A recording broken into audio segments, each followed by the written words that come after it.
So here we are again with 5 minutes of free advice brought to you by 7th Generation Games, games that make you smarter. And as you remember, if you watched the last video, which I am shocked if you did not, we are coming from Lanny's house, not my office.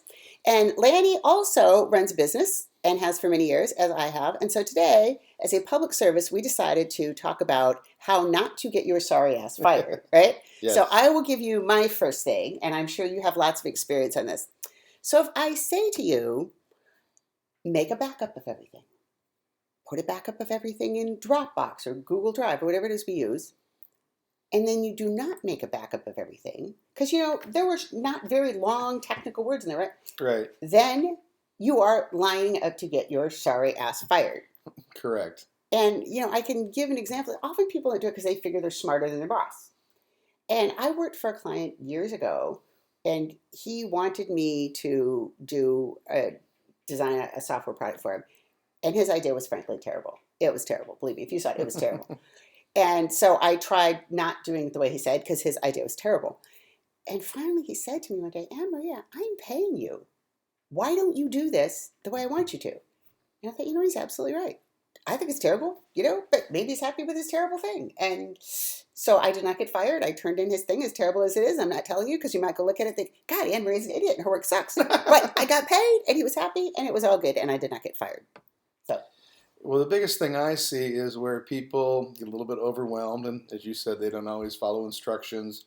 And what I see a lot is that when people get overwhelmed, they lose procedures and they don't follow the steps that they're supposed to do, such as backing up. But it could be just making that one phone call that they promised to do and they forget to do it, sending out that one email.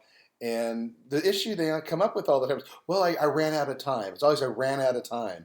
And they don't understand when you tell them to do it, they agree to do it. I believe they're obligated to do it. Right. And if it means you got to stay an extra 5 minutes of work, then you stay 5 minutes of work. And I find the people that don't put out that little extra are the ones that are possibly going to get fired. Yes. It's like when you agreed to do it, you're supposed to do it. Right. Why do we have to explain this to you? So the other way to get your sorry ass fired is to talk trash about the place you work for. Yes. And I never understand people that I meet up and they complain about how they work and everybody they work with is a moron and their boss is an idiot. Well, your boss hired you, so if your boss is such an idiot, that says something about you. But if you don't like where you work, quit. Don't come in and do a half-assed job every day. Well, the company I work for, we call it office terrorists. And a lot of offices have this office terrorists. They're the ones that always talk bad about people, don't like their job, don't like their wife, don't like their life, don't like anything. And it's almost like the bad apple. The bad apple will eventually rot the whole barrel. And we do everything we can to avoid these type of people. And we have a company policy. We don't care how good you at your job. If you're sucking everybody down to your level, we will fire you. That is a really important point because I tell people this all the time that think that they can never be fired. I don't care how good you are at what you do.